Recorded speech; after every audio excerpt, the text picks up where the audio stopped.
Part 1. The Life I Lost. I always thought I was too smart to fall for someone like him. Too logical. Too responsible. Too good with money to ever let a man destroy my entire life. And yet, here I am, sitting in a dingy one-bedroom apartment with $57 to my name, a ruined credit score, and a divorce decree with my ex-husband's name on it. 5 years ago, I had it all: a stable job at a prestigious firm, a beautiful home, a husband I adored. I wasn't rich, but I was comfortable, responsible, the kind of woman who paid her bills on time, had an emergency fund, and never made reckless decisions. I liked knowing where my life was going.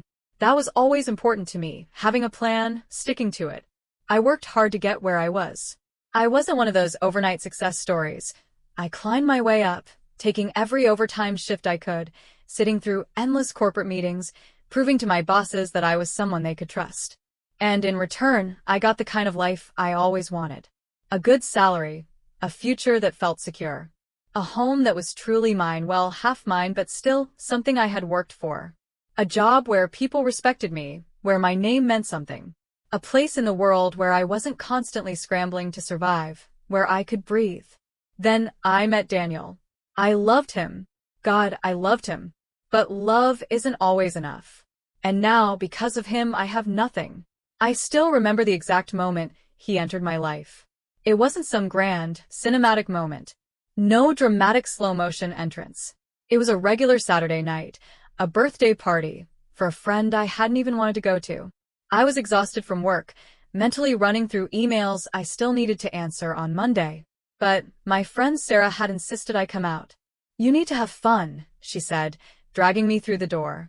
"You work too much. You need to meet people." By people, she meant men. I knew that, and I had no interest. But I promised her I'd stay at least an hour, have a drink, make small talk. Then I could leave. And then Daniel walked in. I noticed him before he even spoke. There was something about the way he moved, like he owned every space he entered. He wasn't the best-dressed man in the room, not by a long shot. His shirt was a little wrinkled, his sneakers scuffed. But he walked with absolute confidence, like none of that mattered. Like he decided what mattered. And when he talked, people listened. He had this energy, this undeniable pull. I remember watching him from across the room, the way people laughed at his stories, how they leaned in a little when he spoke, as if they didn't want to miss a single word. Then somehow his attention was on me.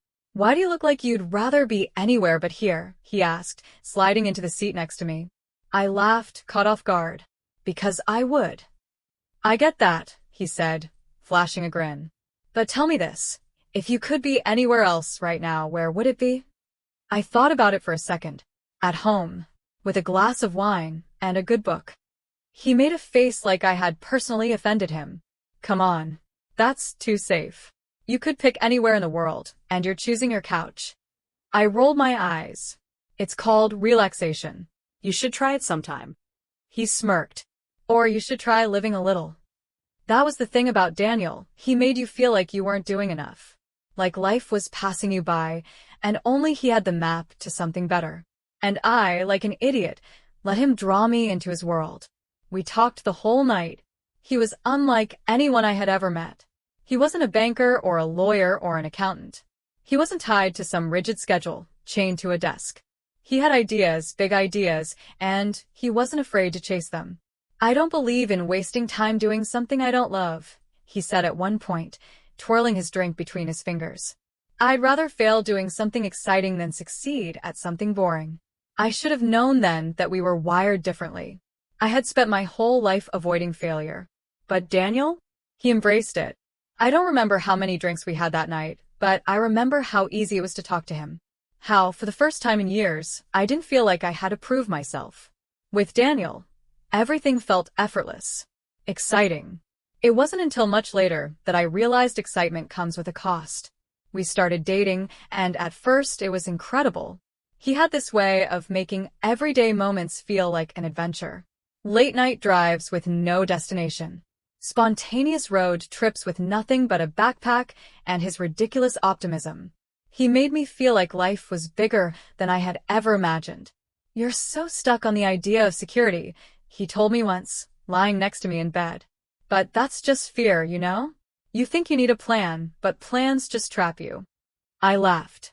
That's easy to say when you're not the one paying the bills. He smirked, pulling me closer. And what if I told you I'll be rich one day? That I'm going to make so much money, you'll never have to worry about bills again? I rolled my eyes. You, and every other guy with a dream. Not a dream, he said. A plan. I should have asked more questions. I should have paid attention to the fact that he never kept the same job for more than a few months. That his plans always changed. That he talked about money more than he actually made it. But I didn't. Because I wanted to believe him. I wanted to believe that love was enough. That passion was enough. That maybe, for once in my life, I could stop worrying about the future and just live in the moment. So, when he proposed, I said yes. And when he said he didn't want to merge finances just yet, I agreed. And when he told me about his next big idea, I smiled and nodded. Because that's what love is, right?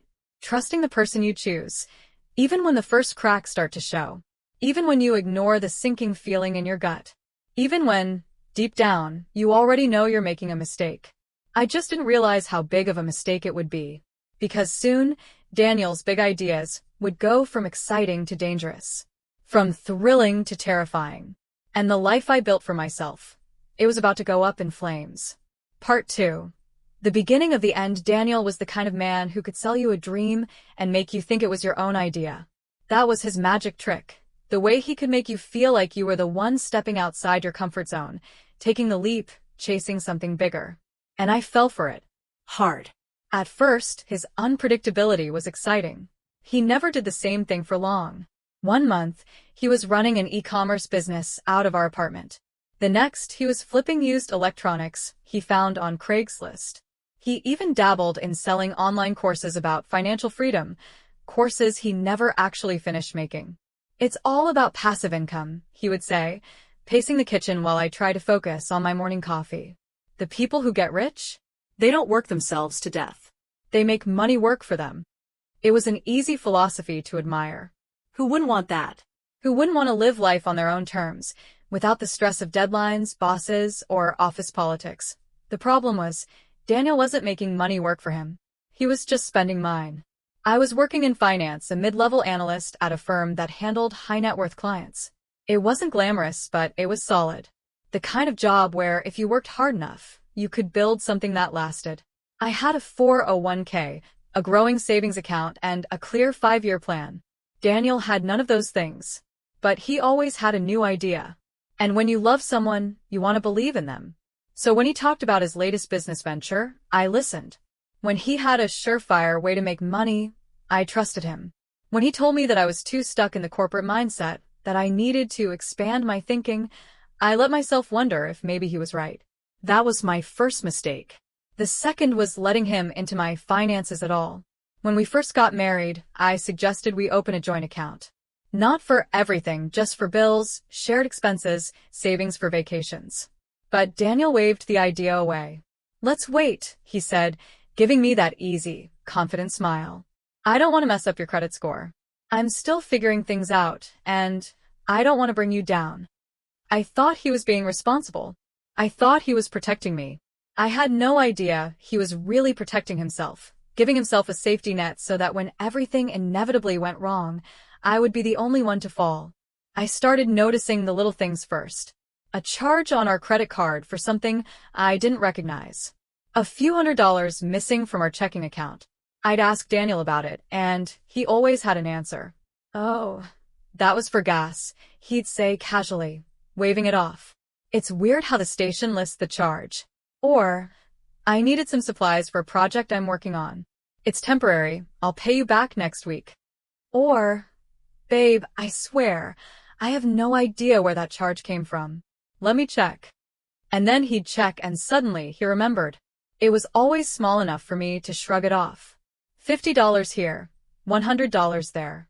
Nothing life-changing. Nothing that made me panic. Not yet. But that was how it started. Little by little. A slow leak. And then came crypto. It started as something he just wanted to learn about. He was always on Reddit, scrolling through forums, reading about new coins, how people were making millions overnight. This is the future, he told me one night, his laptop screen glowing in the dark. Traditional banking is a scam. This is how people are getting rich now. I should have known then. I should have seen the obsession forming. Because once Daniel got fixated on something, it consumed him. First, he put in a few $100s. Then a few thousand. It wasn't real money to him. Not like cash you could hold in your hands. He treated it like a game, watching the numbers rise and fall, betting on the next big thing. Then he started borrowing money from friends. Then maxing out his credit cards. And then, one day, he asked me, "I need $5,000, he said. I blinked at him. For what? To invest. There's this altcoin launching next week, and I know it's going to blow up. If we get in early, we could 10x our money overnight." I hesitated. Daniel, $5,000 is a lot of money. Not when we're about to turn it into 50,000, he shot back, grinning. Babe, trust me. This is the real deal. And that was the thing about Daniel. He always sounded like he knew what he was doing. I should have said no. I should have walked away. But I loved him. And I was tired of being the pessimist. Tired of always being the one who worried, who planned, who held things together while he got to chase his dreams. For once, I wanted to believe in the impossible. So I gave him the money. And 2 months later it was gone. He didn't tell me right away. Of course he didn't. For weeks, he pretended everything was fine. When I asked how his investments were going, he was vague, said he was playing the long game, that patience was key. Then one night, I walked into our bedroom and found him sitting on the floor, his laptop open, staring at the screen like it had betrayed him. He barely looked up when I entered. "It's all gone," he said quietly. Something cold settled in my stomach. "What do you mean?" "The market dipped," he said. "A big crash. Everything I had in there is worthless now." I stared at him, trying to process. "Everything?" He swallowed hard. "And the 5,000 I gave you?" Silence. That was the first night I truly felt the weight of what I had done. The first night I realized that Daniel was never going to stop chasing losses. That he would never accept responsibility. But I wasn't ready to let go of the idea of him. The idea that we were in this together. So when he swore it was just a mistake, that he'd figure it out, that he just needed one last chance to fix everything, I let him. I let him because I wanted to believe that the man I married still existed. But the Daniel I married was gone. And what took his place was about to destroy everything I had left. Part 3. The crypto craze and the lies I used to believe that rock bottom was something you hit all at once, one catastrophic event that changed everything in an instant. But that's not how it happened.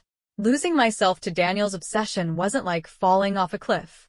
It was a slow, steady erosion. Little compromises, little moments where I told myself, just this once, until suddenly I was standing in the ruins of my own life, wondering how the hell I had let it get this far. After the first $5,000 disappeared, I should have been done. I should have told Daniel to take his losses and move on. I should have told him no the next time he asked for more money. But I didn't. Because Daniel never asked in a way that felt like asking. He made it feel like we were in this together. Like we were on the edge of something huge, and if I just held on a little longer, we would make it through. "I know what I did wrong," he told me one night, sitting across from me at the kitchen table, his hands wrapped around a glass of whiskey. "I didn't diversify enough. I put too much into one asset. But I won't make that mistake again." He said it so calmly, like he was giving me a business report. Like it was all logical. Like he hadn't just lost everything. "I just need a little more capital," he continued, voice smooth, reassuring. "Not a lot.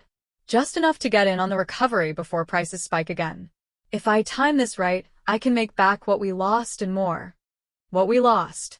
As if I had been the one gambling with our future. As if I had been the one staring at crypto charts for hours, obsessing over market trends like they were sacred texts. I should have walked away right then. I should have told him I wasn't giving him another cent. But Daniel wasn't just my husband. He was my problem. And somewhere along the way, I had convinced myself that his problem was my responsibility to fix. So I gave him $10,000 more. And then $20,000. I drained my emergency fund. Cashed out my stocks. I told myself it was temporary, that as soon as Daniel made back what he lost, we'd be fine. But Daniel never made the money back. Instead, he lost it all again. That was the first time I saw the real Daniel. Not the charming risk-taker. Not the smooth talker with big dreams. No. This Daniel was desperate. Panicked. I found him in our bedroom one night, staring blankly at his phone, his face pale. I sat beside him, heart pounding. What happened? He didn't look at me when he said it. The market crashed. I felt the words like a physical blow. Again? Everything's down 70% overnight, he muttered. All my holdings, it's all worthless. I swallowed hard. Okay, we stop now. We cut our losses, move on. We can rebuild. I can't stop now, he cut in sharply. That's how people lose for good. The only way to get it back is to double down. Double down. That was when I realized he wasn't investing anymore. He was gambling. But it was more than that. It wasn't just about the money. It was about his pride. Daniel had convinced himself that he was too smart to fail, that he could outthink the market, predict its every move, and that he was just one lucky break away from proving everyone wrong. And if he had to take me down with him, so be it. The lies started small, then got bigger. I noticed charges on our credit card that I didn't recognize. $500 here, $1,000 there. I confronted him. Just transaction fees, he said smoothly, barely looking up from his laptop. It's part of the process. Another time, I found out he had taken out a cash advance without telling me. It's fine, he said, brushing it off. I already have a plan to pay it back. Lies. They started small, but they grew. He began locking his phone, keeping his laptop password protected, taking phone calls in the other room. I was losing him, but I was also losing myself. Because I knew something was wrong, and I didn't stop it. I told myself that if I just kept believing, if I just held on a little longer, things would turn around. But they didn't. They got so much worse. The loan that ended everything, I had no idea he had even done it until it was too late. One morning, I logged into my work account to check my finances. And I saw the number. A $50,000 loan had been taken out in my name. I stared at the screen, my vision going blurry. My hands started shaking. I knew, before I even asked, that Daniel was behind it. Still, I confronted him. I wanted to give him a chance to explain, to prove me wrong. Instead, he lied to my face. What are you talking about? He said, frowning like I was crazy. I turned my laptop toward him, showing him the transaction. This. A work loan. Under my name. Daniel, tell me you didn't do this. He stared at the screen for a long moment. And then, instead of apologizing, instead of explaining, he shrugged. You were gonna find out eventually, he muttered. You were gonna find out eventually. That was the moment something inside me snapped. I shot to my feet, my pulse pounding in my ears. You stole from me. Daniel sighed, rubbing his temples like I was the one being unreasonable. I didn't steal, he said. I borrowed. I was gonna put it back. With what? I demanded. What money, Daniel? You have nothing left. His jaw tightened. I just need time. We don't have time. My voice was rising, my entire body shaking with rage. I could lose my job over this, do you get that? I could lose everything. Daniel rolled his eyes. He rolled his eyes. Like I was overreacting. Like this wasn't life-ruining. I had nothing left to say to him. So I walked away. But I wasn't fast enough. Because the next morning, HR called me in. And the moment I stepped into that office, I knew it was over. Part 4. The moment everything collapsed, I always thought that when your life falls apart, it happens all at once. Like a single, devastating explosion that leaves you staring at the wreckage, wondering how you didn't see it coming. But that's not how it happened for me. It happened in layers. A slow unraveling, where each thread pulled just a little looser until suddenly, the entire fabric of my life was gone. And the moment I stepped into that office, I knew it was over. The call came at 9:42 a.m.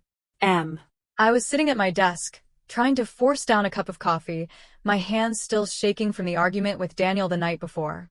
My head was pounding, my stomach twisted in knots. Then my phone lit up. HR office, 3rd floor. My pulse spiked.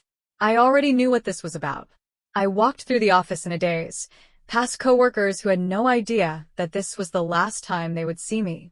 past the break room where I had spent years making small talk, complaining about deadlines, laughing over after-work drinks. By the time I reached the HR office, I could already feel the floor crumbling beneath me. Inside, 3 people were waiting. My boss, looking at me like he had just swallowed something bitter. A senior HR representative, stone-faced, staring down at a printed stack of documents. And an auditor. A man I had never seen before, in a suit that was too crisp, too serious. No one told me to sit. "Can you explain this transaction?" the auditor asked, turning a laptop screen toward me. There it was. The $50,000 loan Daniel had stolen. My name on the request. My digital signature approving it.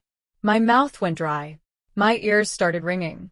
I opened my mouth to speak, but I didn't know what to say. What was I supposed to tell them? That my own husband stole from me? That I had no idea? That I had spent the last year watching my bank account drain, making excuses for Daniel, convincing myself that things would get better? Anything I said would sound like a lie. Because who would believe that I was so blind? Who would believe that I had let it get this bad? I don't know how long the meeting lasted. I barely remember what was said. They weren't interested in explanations. They had evidence. The funds had been traced to an external account under my husband's name. The transactions showed clear misuse of company resources. It didn't matter that I didn't know about it. It didn't matter that I hadn't seen a single dollar of that money. My name was on it. I was liable. And just like that, the life I had built, the career I had spent years fighting for, was gone. "We're terminating your employment, effective immediately," the HR rep said, sliding a folder across the desk. "You'll be escorted out of the building." I didn't fight it. I just sat there, staring at the papers, my vision blurring. And for the first time, the reality of what Daniel had done truly sank in. He hadn't just betrayed me. He had destroyed me. Security walked me to my desk. People watched. Whispered. I could feel their eyes on me, the way their gazes darted away when I glanced in their direction. I packed my things in silence. My hands trembled as I placed framed photos into a cardboard box. Photos of a woman who didn't exist anymore. A woman who had once been in control. A woman who had a future. A woman who had trusted a man who never deserved her trust. I barely made it to my car before the first sob broke out of me. I gripped the steering wheel, my breath coming in ragged gasps, my vision swimming. How did I let this happen? How did I let him take everything? I needed to go home. I needed to confront Daniel. When I walked into the apartment, Daniel was exactly where I had left him, sitting at his desk, staring at the glowing screen of his laptop, deep in whatever new scheme he was working on. He didn't even look up. "Hey," he said absently. "You won't believe this. There's a new altcoin launching next week. I think if we buy in early..." I threw my box of office supplies across the room. The crash of glass startled him. He finally turned, his face scrunching in confusion. "What the hell?" I was shaking. "You got me fired." Daniel blinked. "Wait, what?" I laughed. A hollow, bitter laugh that didn't even sound like my own. "You stole from me," I said, my voice rising. "You forged my signature. You took out a loan in my name. And now I have nothing." His jaw tightened. "Okay, first of all, I didn't steal anything. I borrowed it." I stared at him, my blood turning cold. "Borrowed?" I repeated, barely able to form the word. He sighed, running a hand through his hair like I was the one being difficult. "Look, I get that you're mad, but I had to. You wouldn't have given it to me, and I needed to make the money back. It was an investment." I took a step forward, my hands clenched into fists. "It was my job, my career, my life, Daniel." His expression flickered, just for a second, but then he shook his head, standing up. "You're overreacting." I froze. Overreacting. I had just lost everything. I was drowning in debt because of him. And he thought I was overreacting. Something inside me snapped. I turned, walked to the closet, and yanked out a suitcase. "What are you doing?" he asked, watching me. I didn't answer. I moved on autopilot, shoving clothes into the bag, grabbing everything I could. Daniel's voice hardened. "You're not serious." I didn't stop packing. He scoffed. "Come on, you're really going to throw away our marriage over this?" I whipped around. "Our marriage," I repeated, my voice shaking. You ended this marriage the second you decided that your gamble was worth more than my life. He opened his mouth, maybe to argue, maybe to say something that would make me stay. But I didn't give him the chance. I zipped the suitcase, grabbed my keys, and walked to the door. And when I looked back one last time, I saw it. Not remorse. Not regret. Not even anger. Just annoyance. Like I was an inconvenience. Like I was getting in the way of his next big scheme. That was the moment I knew Daniel had never really loved me. Not in the way I had loved him. I walked out the door. And I didn't look back. Part 5. Rock bottom. I always thought rock bottom was just a saying. A phrase people threw around to describe a bad day. A string of bad luck. I thought it meant losing something. A job, a relationship, a dream. But rock bottom isn't just losing something. It's losing everything and realizing no one is coming to save you. It's waking up the next morning and realizing the life you had is gone, and all that's left is the wreckage. And in that wreckage, you have to decide, are you going to climb out, or are you going to let it bury you? I spent the first night in a cheap motel on the edge of town. I don't remember driving there. I don't remember checking in. I just remember sitting on the lumpy bed, staring at my suitcase, too numb to move. My phone buzzed. I ignored it. Then it buzzed again. And again. Finally, I glanced at the screen. Missed calls. Daniel. New text message. Daniele didn't want to open it. But I did. Babe, come on. This is stupid. Let's just talk. I stared at the words, feeling a cold, hollow ache in my chest. Talk. Like I had overreacted. Like I had stormed off over something small. Like he hadn't stolen from me. Like he hadn't destroyed my life. My fingers hovered over the keyboard. I wanted to say something cruel, something final. But I didn't. I turned off my phone. And then, for the first time since walking out, I let myself break down completely. I sank to the floor, my back pressed against the motel bed, and sobbed until my throat burned. Until my chest ached. Until my body gave out, exhaustion finally dragging me under. The next morning, reality hit like a freight train. I had nowhere to go. No home. No job. No savings. My entire career, the thing I had spent years building, was gone. And worst of all, I was in debt. Crushing, suffocating debt. Daniel had taken the $50,000 loan, but I was responsible for it. And with late fees, penalties, and interest, that number was climbing. Fast. I needed a plan. I needed a job. I needed to figure out how to rebuild my life from nothing. But first, I needed to do the thing I dreaded most. I needed to tell my parents. I hadn't told them much about Daniel over the years. They knew we were married. They knew he was self-employed. They knew he had big ideas. But I had protected him. I had hidden the worst parts, made excuses, pretended everything was fine even when it wasn't. Because admitting the truth meant admitting I had made a mistake. And I wasn't ready to face that. But now? I had no choice. So I drove to my parents' house, gripping the steering wheel so tightly my knuckles turned white. My mom opened the door, and the moment she saw my face, she knew. She didn't ask questions. She just pulled me inside, wrapped her arms around me, and let me fall apart all over again. It took an hour to tell them everything. Every lie. Every stolen dollar. Every moment where I should have left, but didn't. By the time I finished, my dad was pacing the kitchen, his jaw clenched so tight, I thought he might break a tooth. That son of a... He stopped himself, exhaling sharply. Where is he now? I don't know, I admitted.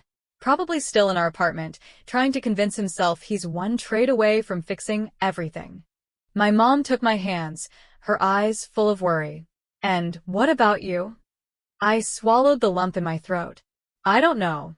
I didn't know where to start. I had no job, no savings, and no idea how I was going to pay off the debt hanging over me. But worst of all, I didn't even know who I was without him. I spent the next 2 weeks in limbo, sleeping in my childhood bedroom, feeling like a failure, scrolling through job listings, trying not to cry every time I saw the words, background check required. Avoiding my phone because the collection calls had already started. Daniel wasn't answering my texts anymore. I had asked him, once, if he was going to take any responsibility for the debt. If he was going to own up to what he had done. His response? Look, we both made mistakes. I almost threw my phone across the room. Mistakes. That's what he called it. Not fraud. Not theft. Just mistakes. Like we were equally at fault. Like I hadn't spent years cleaning up after his recklessness, trying to keep us afloat while he chased one failed scheme after another. I should have been angry, furious. But all I felt was empty. Because for the first time, I finally understood.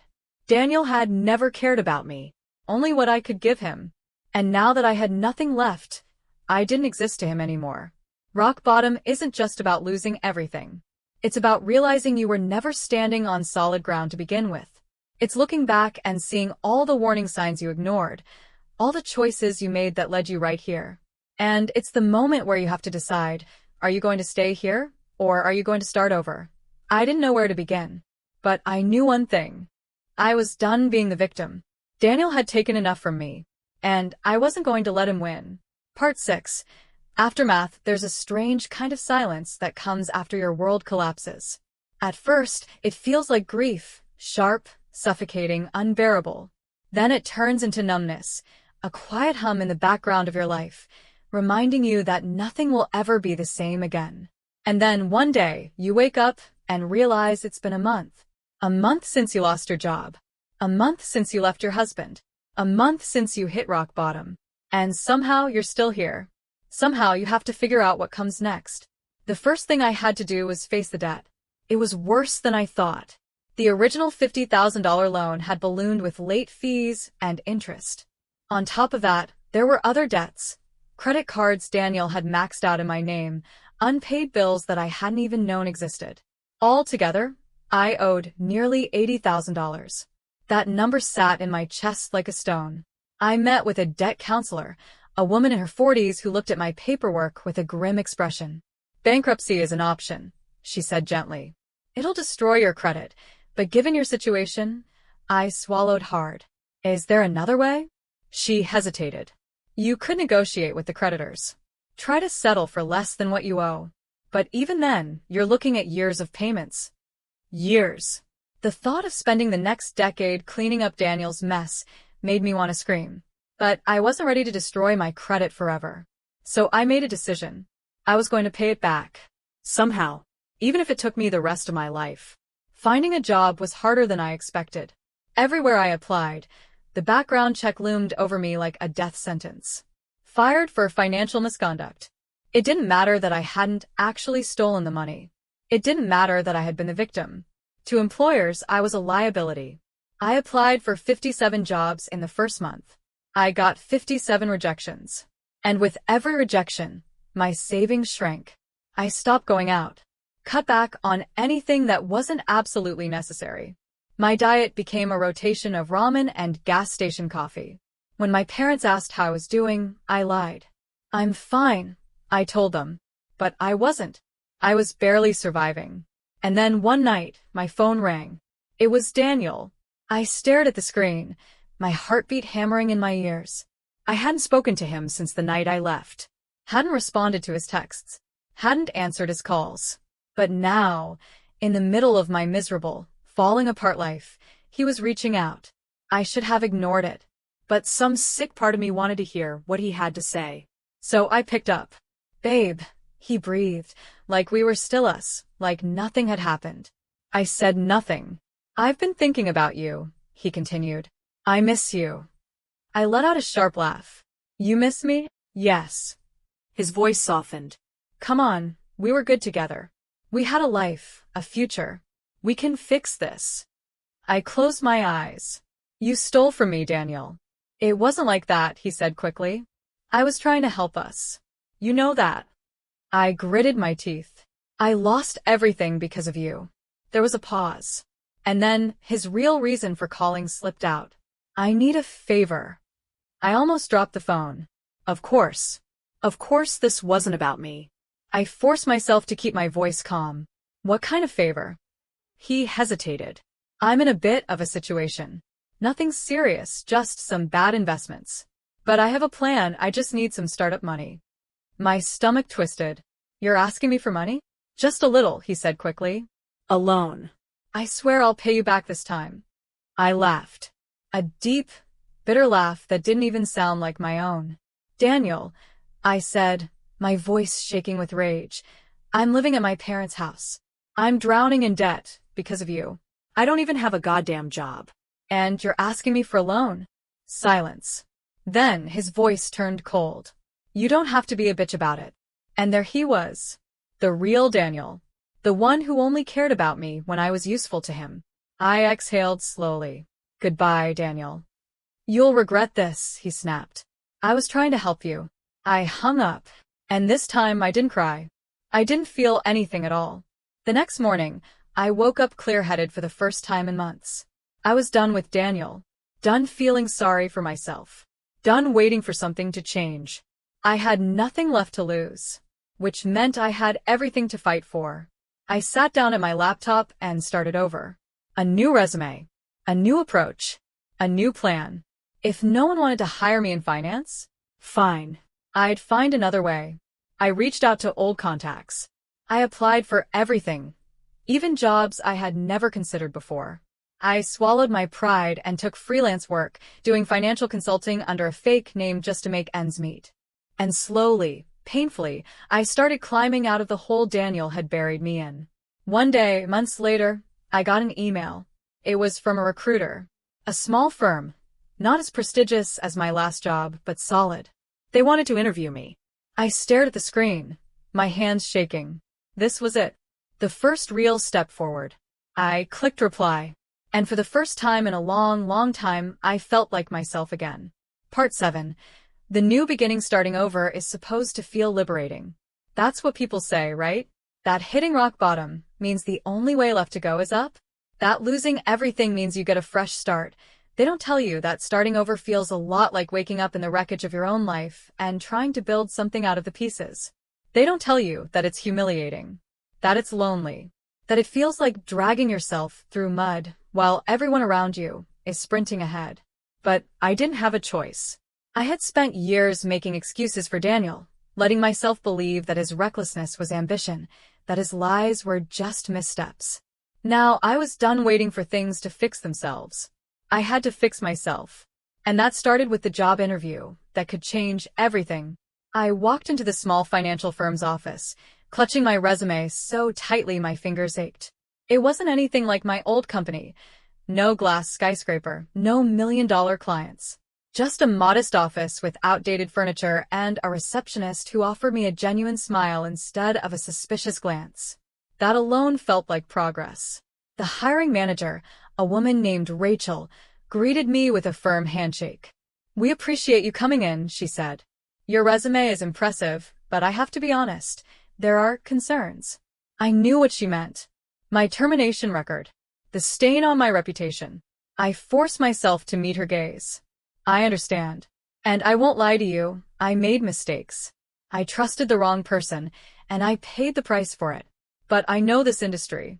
I know how to work hard. And I know what it feels like to lose everything because of financial irresponsibility. Trust me when I say I'll never let that happen again. Rachel studied me for a long moment. Then she nodded. You start Monday. Getting the job didn't mean I was fixed. I was still drowning in debt. Still living at my parents' house. Still eating way too many cheap frozen dinners. But I had a paycheck again. I had a purpose. And little by little, things started changing. I set up a budget, a real one, not the illusion of a financial plan I had let Daniel convince me was smart. I started making small payments on my debt, just enough to stop the calls from creditors. I even allowed myself to feel hopeful again. Until one night, when I saw Daniel's name trending on Twitter. At first, I thought I was imagining it. I was scrolling mindlessly, half asleep, when a headline caught my eye. Crypto entrepreneur Daniel Carter accused of investment fraud. I sat up so fast my phone nearly slipped out of my hands. I clicked the article. My heart pounded as I scanned the words. Daniel had been running a crypto investment scheme, promising huge returns, luring people in with the same lies he had fed me. And now, people were coming after him. Lawsuits, debt collectors, even a potential federal investigation. My hands were shaking. Not from fear, from relief. Because for the first time since this nightmare started, Daniel wasn't the one getting away with everything. This time, he was the one losing everything. The next day, he called me. Of course he did. I let the phone ring. Then, I let it ring again. Finally, I picked up. Let me guess, I said before he could speak. You need money. Daniel sighed, his voice tired, desperate. I just need help. I'm in a tough spot. I laughed. A real, genuine laugh. Yeah? So was I. He exhaled sharply. Come on, don't do this. I thought about all the times I had begged him to just stop, to see what he was doing to me, to care. He never did. And now, I didn't either. So, I said the one thing I knew would cut deep. You should have diversified. And then I hung up. And this time, I didn't feel empty. I felt free. Part 8. Where I am now, people always talk about closure like it's something that just happens one day, like a door that swings shut behind you, sealing off the past forever. They make it sound easy, as if there's a single moment where you suddenly wake up and feel whole again, untouched by the damage, free from everything that once weighed you down. But the truth is, closure isn't a moment, it's a process. And sometimes, it isn't about getting answers or apologies or justice. Sometimes, it's simply about realizing that you no longer care. It took me a long time to get there. Even after I got my new job, even after I started making progress on paying down the debt, even after Daniel's entire world came crashing down around him, I still felt like there was a part of me that hadn't fully escaped. Like some invisible chain was still wrapped around my ankle, keeping me tethered to the past, to the version of myself who had loved him, trusted him, built a life around him. I hated that. I hated that he still lived inside my head, that even after everything, he had left a scar deep enough that I wasn't sure I would ever feel normal again.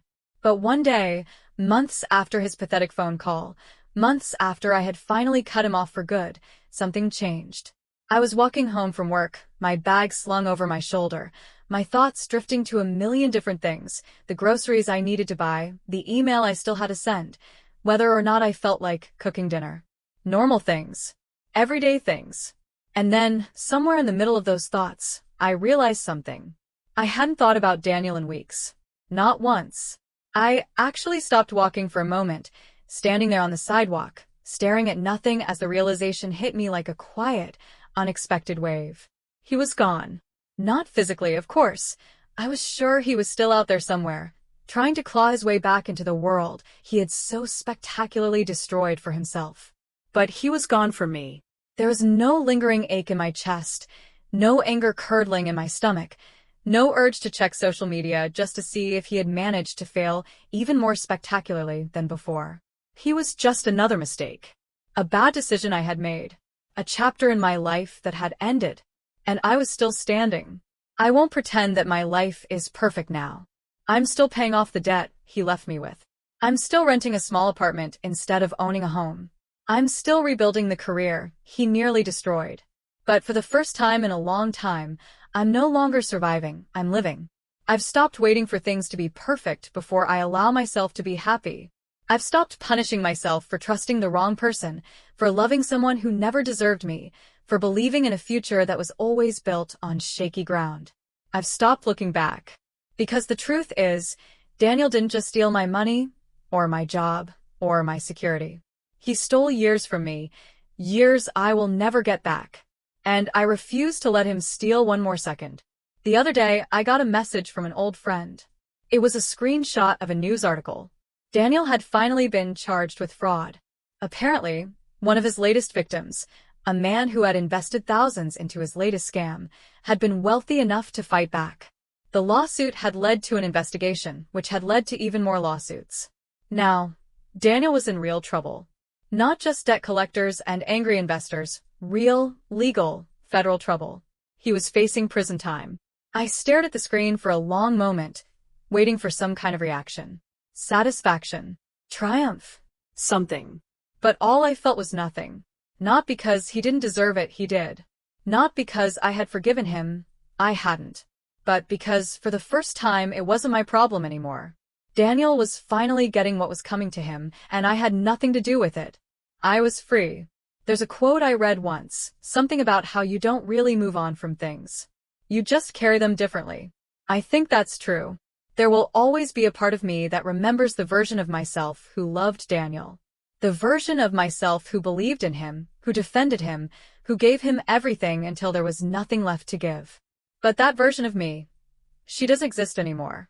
And I think if she could see me now, standing here, debt shrinking, career recovering, no longer afraid of the past, she'd smile.